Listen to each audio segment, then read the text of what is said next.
कोई बेस्ट है अपने काम में, ये कैसे पता लगे? ये उसका काम देख के या पता लगा सकते हो, जो कि बार बार मैं आपको दिखाता हूँ।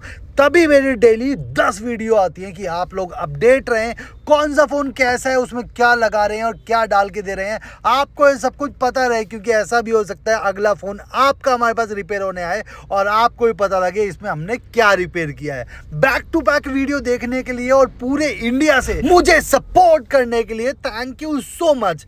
हमारा काम इतना ट्रांसपेरेंट है कि मैं आपको क्या बताऊं। अपनी तारीफ अपने मुंह करनी नहीं चाहिए, लेकिन फिर भी कर देता हूं। क्योंकि आप कहीं भी रिपेयरिंग कराते हैं तो आपको पता नहीं चलता आपके फोन में चेंज क्या हो रहा है। यहाँ तो हम पूरी वीडियो बना देते हैं। तो फटाफट से फोन भेजो, रिपेयर करा।